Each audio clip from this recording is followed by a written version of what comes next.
Marble floors, the smell of old paper and fresh coffee. I stood at the counter in scuffed work boots, waiting to co-sign a loan. Then Howard looked up, smiling wide. "Mr. Walter Hensley, always a pleasure."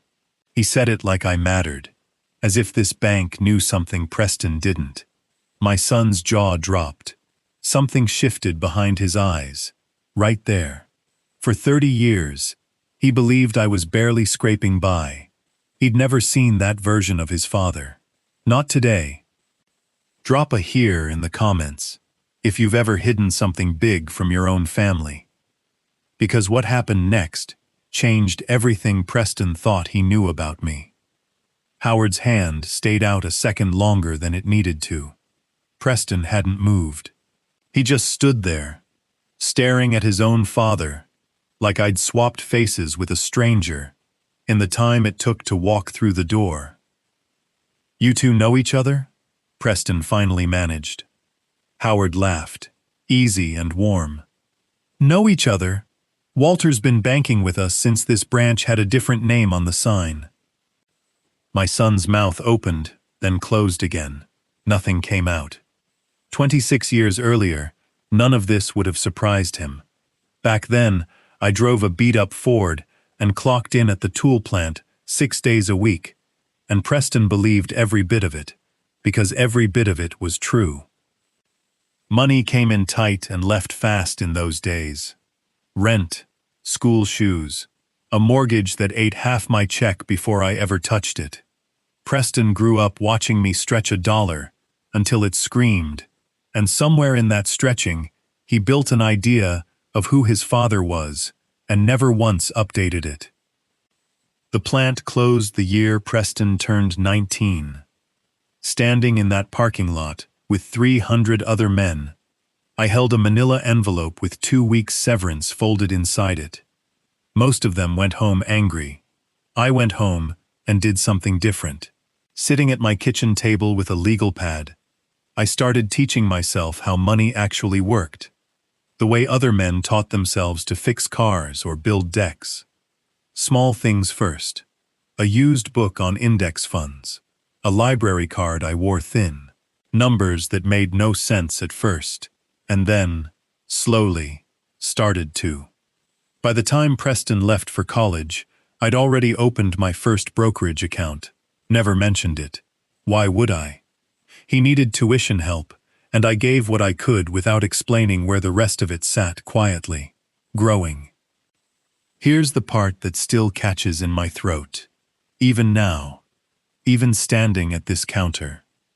Christmas, his sophomore year, Preston came home with a request instead of a hug. He wanted $8,000 for a car. Said his roommate's uncle had one for sale. Practically new. A steal at that price. Told him I didn't have it. That was still true then, mostly. He didn't believe me. Something closed behind his eyes that Christmas. A door shutting quietly between us, that I didn't fully understand until years later. "You always say that," he said. "Every single time I ask for anything, it's always, we don't have it." Bills, the mortgage, his mother's medication. Since insurance never covered the full cost, I explained all of it. He nodded along, but his face had already made up its mind about something. That was the first time I noticed it. The way he'd talk about money, like it was a faucet I chose to keep shut on him, rather than water that simply wasn't there yet. Grace noticed it too. She mentioned it to me one night in bed, voice careful, the way she always got when she worried about upsetting a peace she'd fought hard to keep. "He thinks you're punishing him, Walter. Not that we're just tight." Fairness wasn't really the question, looking back. The question was what Preston would do with that belief, once it had years to harden into something else entirely. College ended. He got a job in insurance sales, decent enough, steady enough. He married Renee 2 years after that. A wedding I paid for quietly, and never once mentioned the real number attached to the invoice. By then, my accounts had grown past anything either of them imagined. I kept driving the same truck, Clipping coupons at the grocery store became habit more than need, because habit is a hard thing to unlearn once it's carved itself into how you move through a Tuesday. Never once did he ask how I managed on a fixed income. He assumed. Assumption is a quiet thing. It doesn't announce itself. It just sits underneath every conversation, shaping what gets said and what gets left alone. 5 years ago, Renee mentioned in passing that her mother had moved into assisted living, the good kind, the expensive kind. She said it lightly, like weather, but I caught something underneath it. A question aimed sideways instead of straight at me. Must be nice, she said, having options like that. Some part of me, even then, wanted to see what came next without steering it. What came next was slower than I expected, and steadier too, like water, finding the lowest point in a yard over months, instead of all at once. Preston started calling less. Not dramatically less, just enough that I noticed the gaps stretching a little wider each season. Thanksgiving got shorter. Visits got shorter. He'd mention, almost as an aside, how tight things were for him and Renee, how the market had been rough, how they were figuring some things out. Money never came up between us, not from my end, partly because he never actually asked. Mostly because some old, careful part of me wanted to know what he'd choose to do with a father he believed had nothing left to give. Last spring, that question stopped being theoretical. Renee called me on a Tuesday, her voice bright in a way that didn't quite match the words coming out of it. "Walter, we've been looking into some places for you. You know, just to have options down the road, in case anything ever happens." "Places? What kind of places?" I asked her. "Nothing scary," she said quickly. "Just nice communities. Affordable ones, obviously, since we all have to be smart about budgets these days." I said I'd think about it. No intention of thinking about it at all, not the way she meant. That night, I sat on my porch a long time, turning her words over the way you turn over a stone, looking for what's underneath it. Affordable. Budgets. My own daughter-in-law was already sketching a future for me, built entirely on a lie I'd let stand for 3 decades. Somewhere in that quiet, I made a decision I hadn't fully admitted to myself yet. If Preston believed I had nothing, I was going to let that belief run its course a little further. Not out of cruelty. Out of something closer to grief, watching to see exactly how far it would carry him. 3 weeks after that call, Preston's voice drifted through his own truck window and straight into mine, a conversation he clearly didn't know had traveled that far. "Just handle the paperwork," he was saying to Renee. "Dad doesn't need to know the details yet. Not until we've got everything lined up." Frozen behind my own wheel, engine still running, I sat there while coffee went cold in the cup holder. Paperwork. Details he didn't want me knowing yet. Whatever that meant, it was already moving, already in motion, and I hadn't even agreed to a single thing. Coffee forgotten, engine still running, I sat there a long moment before I trusted my hands enough to drive. Preston's voice through that window hadn't sounded cruel. That was the strange part. It sounded practical, almost bored, the tone of a man discussing gutters or car insurance instead of his own father's life. Whatever they were planning, it already had a shape to it. Shapes like that don't build themselves overnight. Driving home slower than usual that morning, I took the long way past the old plant. Empty now, windows boarded since before Preston graduated high school. Something about passing it steadied me. I'd rebuilt a whole life out of that parking lot once. I could handle whatever came next out of a phone call, too. Rosa, next door, waved from her mailbox as I pulled in. Waving back, my mind stayed 20 minutes behind me, still parked outside Preston's driveway, still hearing that word. Paperwork. Inside, I made a second pot of coffee I didn't need and sat at my kitchen table with a legal pad, same as I had 30 years earlier, after the plant closed. Old habits return fast when the ground shifts under you again. If you've ever sat at your own kitchen table, trying to figure out what your family really thinks of you, hit subscribe before you keep reading, because this part gets a lot harder before it gets any easier. 3 days passed before Renee called again. "Walter, hi." Her voice carried that same bright edge from before, stretched a little thinner this time. "We found a place we really love for you. Cedar Brook. It's lovely, actually. Very homey." "What did it cost?" I asked. She hesitated. "It's reasonable, considering. There's a deposit due by the 15th to hold the spot. But don't worry about that part. Preston and I already talked it through." The 15th sat 12 days out on my kitchen calendar.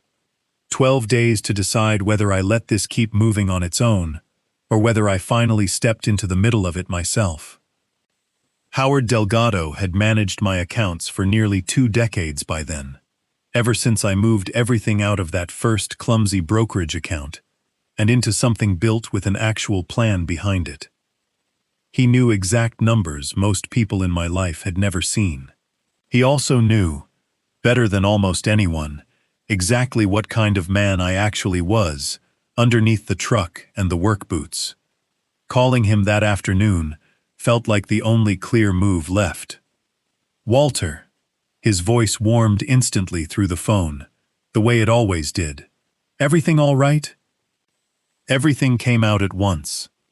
The overheard call, Cedar Brook. The deposit deadline circled in red on my calendar. He listened without interrupting once, a skill I've always respected in a man who handles other people's money for a living. "You want my honest opinion?" he asked, once I finished. "Yes," I told him. "Let them keep planning," Howard said. "Come into the branch Thursday. Bring Preston. Tell him you need him to co-sign something small, a minor loan, nothing that'll spook him. Let me handle the rest from there." "What did he mean by the rest?" I asked. "Trust me on this one, Walter. Sometimes the truth lands harder walking through a door than it ever could over a kitchen table." That Thursday sat exactly 4 days before the deposit deadline. 4 days felt tight, but tight was fine. Tight had a way of forcing clarity that comfortable timelines never quite managed. That evening, I called Preston, keeping my voice light, ordinary, the voice of a father asking a small favor instead of a man walking his son into a reckoning. "Hey, could you swing by the bank with me Thursday? Need a co-signer on something small." Preston paused, just slightly before answering. "Yeah, sure, Dad. What's it for?" "Nothing big," I told him, which was technically true. The loan itself was nothing. Everything sitting behind it was something else entirely.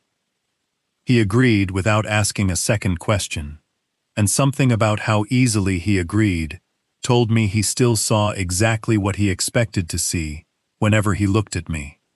An old man, a tight budget, a father who needed help, not one who might be quietly holding more than his son could imagine. Renee called again, 2 days before Thursday, her voice tighter now, less bright, more businesslike. "Walter, Cedar Brook needs that deposit by Friday. I know this is a lot, but it really is the responsible choice for everyone." A question I hadn't planned on asking slipped out anyway. "Responsible for who, Renee?" She went quiet, just long enough that I heard exactly what she wasn't saying out loud.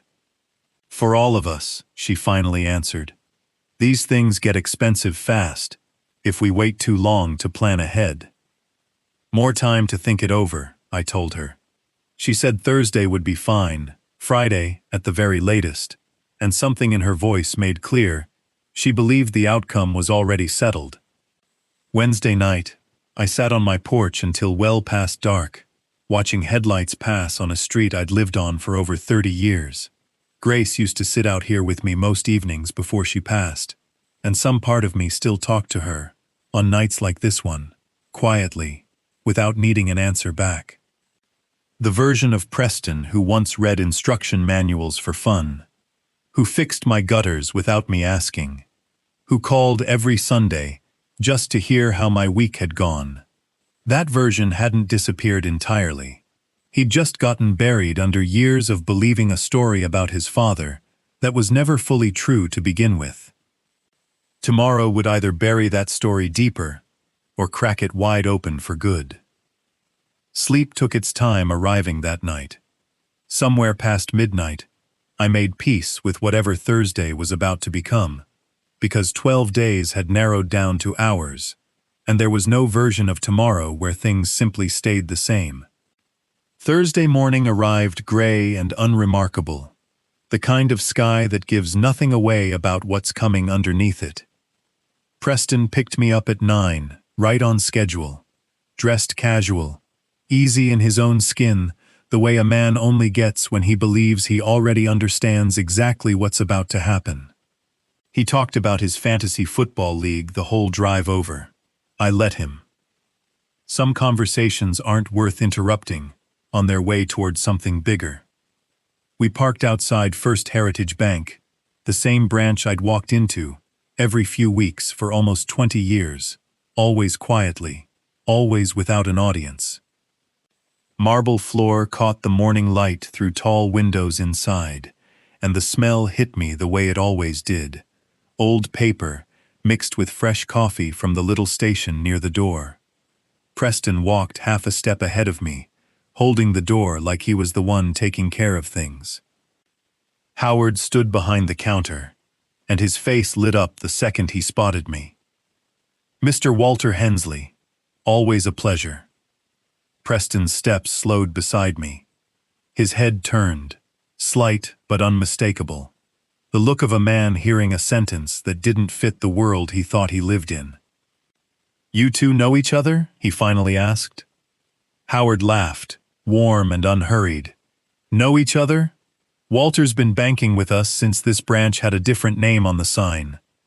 Something moved behind Preston's eyes right then, quick and unguarded, like a door swinging open before he'd decided whether he wanted it to. "Mr. Delgado," I said, keeping my voice level. "My son's here to co-sign a small loan for me." Howard's eyebrows lifted just slightly. "A loan," he said it slow, testing the word like it didn't quite belong in his mouth. "Walter, you don't need a co-signer for anything in your accounts. You know that." "What accounts?" Preston's head snapped toward me. Some truths need a little room before they land properly, so I didn't answer right away. Howard glanced between the two of us, reading something in the silence that told him exactly how far this conversation needed to go. "Preston, is it? Why don't you both step into my office? There's a few things your father and I should probably walk you through together." Preston followed without a word, jaw tight, eyes fixed somewhere past my shoulder. Leather and old carpet. That's what Howard's office smelled like. A single window looking out over the parking lot where our truck sat between two newer cars. He gestured us into the chairs across from his desk and pulled up something on his monitor, angling it slightly so Preston could see. "Your father," Howard said, "has been a private client of this bank for 19 years. Investment accounts, retirement funds, a modest real estate portfolio, he built almost entirely on his own." Preston stared at the screen like the numbers might rearrange themselves into something he recognized. "That's not possible," he said quietly. "Dad worked at the tool plant. He drives a 12-year-old truck. He clips coupons." "He does," Howard said, not unkindly. "He also understands money, better than most of my actual clients, with finance degrees."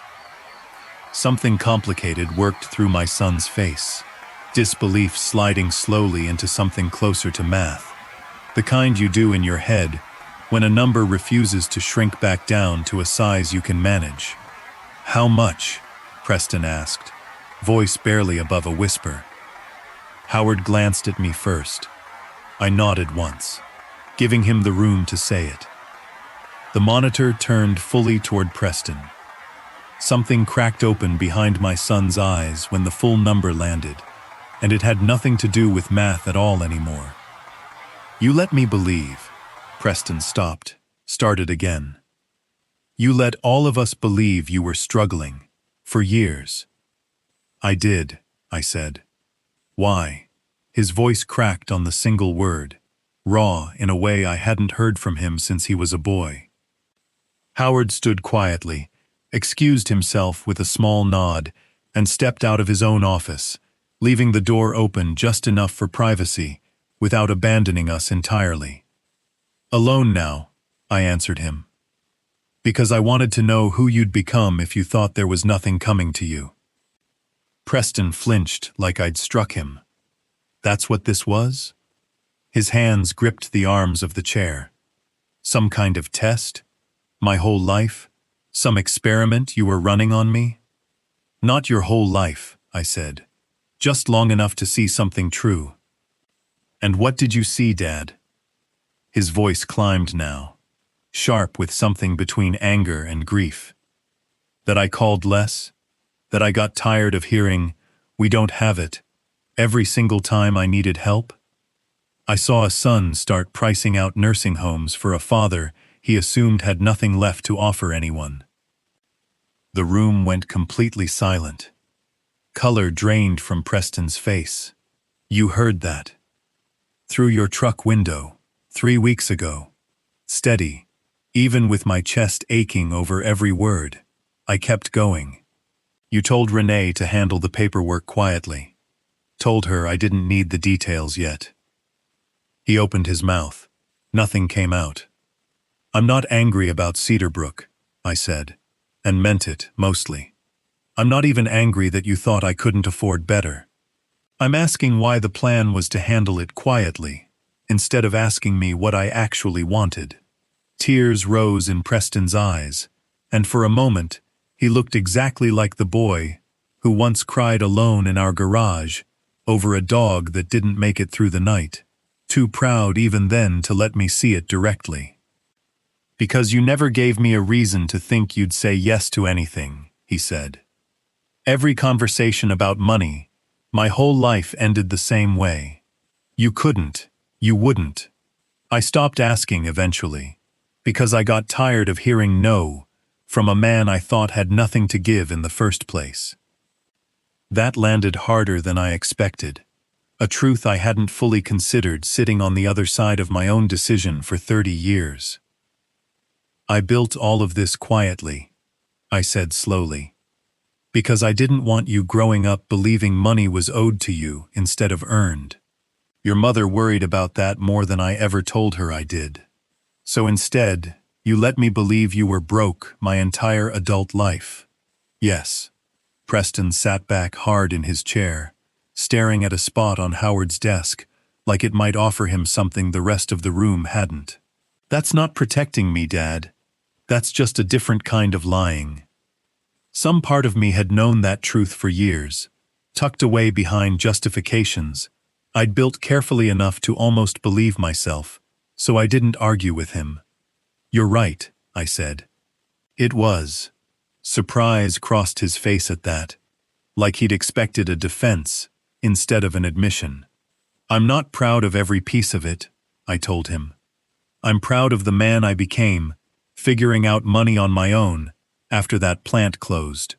I'm not proud of how long I let the lie sit between us afterward, or what it cost you, believing your own father saw you as a burden instead of a son. Preston wiped his face with the back of his hand, quick and embarrassed, the way men in our family never quite learned to cry without apologizing for it. What happens now, he asked. With Cedarbrook, with Renee, with any of it? That depends, I said, on what you actually want, now that you know the truth, sitting underneath all of it. Outside Howard's office window, a car pulled into the lot, ordinary and unhurried, completely unaware of what had just come apart, and started rebuilding itself in this small room. He didn't answer right away. "I don't know yet," Preston finally admitted. "I need time to figure out what I actually want, instead of what I assumed I already knew." For the first time since we'd walked through those bank doors, that answer felt more honest than anything he'd said in years. We left Howard's office a little after 11, Preston quiet beside me, the whole walk back to the truck. He didn't turn the key right away. He just sat there, hands on the wheel, staring at the dashboard like it owed him an explanation neither of us had finished giving. "Can we go to your place?"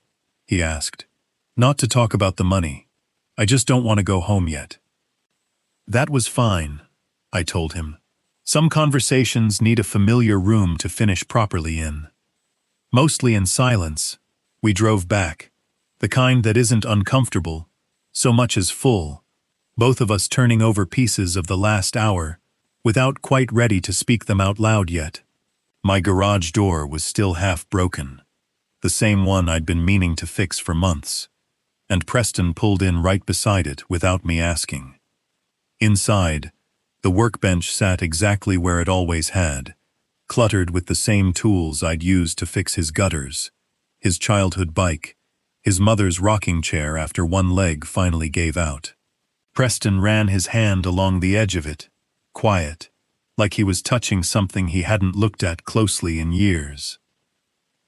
"You still have Grandpa's level," he said. "Not really a question. Still true, still works better than anything they sell now." He picked it up, turned it over once, set it back down carefully. "I used to love watching you work out here, before I got too old to think it was interesting. Some things matter more left alone than fixed in the moment, so I didn't correct him on the timeline. If you've ever had a conversation with your own kid that felt like starting completely over from nothing, you already know exactly how quiet that garage got for the next few minutes." "I need to tell Renee," Preston finally said. "Everything. Tonight, probably." "What did he think she'd say?" I asked. Slow and long, he exhaled, long enough that I understood the answer before he said it out loud. "She's going to want to know how much, and what happens to it, and probably faster than I'm ready to explain any of it." That answer told me more about his marriage than anything else had all morning. Renee called his phone twice while we stood there. He silenced it both times, jaw tight, eyes somewhere far past the workbench. "You don't have to decide anything today," I told him. "Cedarbrook, Renee, any of it. Today's just for understanding what's true." Slowly, he nodded, though I could see the exhaustion sitting heavy behind his eyes, the particular kind that comes from realizing an entire version of your life needs rebuilding from a different foundation than you thought you were standing on. Around 1, he finally called Renee back, stepping out to the driveway to take it. Not listening closely felt like the right call. Some conversations aren't mine to overhear twice in one lifetime. 15 minutes later, he came back in, face pale, jaw tighter than before. "She wants to come over," he said. "Now." That was fine too, I told him. Heels clicking fast across my driveway. Renee arrived within the half hour. A woman moving, like she already knew the ground beneath her had shifted, and was trying to outrun the feeling of it. She stopped short at the garage entrance, taking in the two of us standing there among the tools and the half-broken door. "Preston told me some of it in the car," she said, voice tight. "But I want to hear it from you directly, Walter." Plainly, the same way I'd told Preston an hour earlier, I told her everything. The accounts, the years of quiet building, the test neither of them knew they were living inside of. Her face moved through several things while I spoke, surprise sliding into something sharper, something closer to calculation than grief. "So there's money," she said slowly, once I finished. "Real money. And you're telling us now because you were arranging Cedarbrook without asking me a single question about what I actually wanted, I said. That's why now, Renee. Not because of the money itself. Her mouth tightened. We were trying to help, Walter. Trying to plan responsibly, since nobody else seemed to be handling it. Handling what, exactly? I wasn't a problem that needed handling. I was a person you stopped including in conversations about my own life. Watching his wife with an expression I hadn't seen from him before, something halfway between recognition and disappointment, Preston stayed quiet through this part. Renee, he said finally, how long have you known about Cedarbrook's actual cost? The real one, not the number you gave me. She hesitated just long enough to answer the question without saying a word. You told me it was affordable, Preston said, voice hardening now. You told me we were being responsible. Were you already planning to use whatever came out of Dad's accounts to cover things on our end too? Her silence sat heavier than any answer could have. I think you should go home, Preston said quietly. I need some time to think, and I don't think I can do that with you standing here right now. Anger, and something like fear, moved underneath Renee's flushed face at the same time. You're choosing this? Over your own marriage? I'm not choosing anything yet, Preston said. I'm asking for space to figure out what I actually believe, instead of what you've been telling me to believe for the last 2 years. Without another word, she left, heels clicking fast back across the driveway, engine gunning a little harder than it needed to on her way out. A long moment passed before Preston spoke again, standing there after her car disappeared down the street. I didn't know all of that, he said quietly. The real cost. I believed her when she said it was reasonable. Believing him wasn't hard, mostly, though some part of me understood that belief and responsibility aren't always the same thing. We stood in that garage a while longer, neither of us rushing toward whatever came next. What do you want from me now? Preston finally asked. Money? An apology? I don't even know what fixes something like this. Grandpa's level came off the workbench into my hands, and I turned it over once, the way Preston had earlier. I don't want your apology, I said. I want you here. Actually here. Not performing here because you finally know what's in an account somewhere. He looked at me, confused. That's it? That's the whole ask? That's the hardest ask there is, I told him. Money's easy to hand over, showing up consistently, for reasons that have nothing to do with what I might leave behind. That's the part that actually takes something from a person. Something settled behind Preston's eyes, slowly, and it looked, for the first time all day, less like shock and more like resolve. Sunday, he said. Not for a phone call. I want to come by. Actually be here. Help you fix that garage door. Maybe. No agenda. Sunday, I agreed. A little after 3 he left, hugging me at the door, in a way that felt different than any hug we'd exchanged in years. Less automatic, more deliberate, like he was choosing it instead of defaulting to it. Standing on my porch after his truck pulled away, I watched the street settle back into its ordinary quiet. Grace would have known exactly what to say to him in that garage, probably something simpler and truer than anything I'd managed. I said what I could instead, and it would have to be enough for now. 4 days later, Sunday came. Preston showed up at 9 sharp, toolbox in hand, no phone visible anywhere on him. We fixed that garage door together, mostly in comfortable silence, the kind that doesn't need filling to mean something. Renee wasn't there.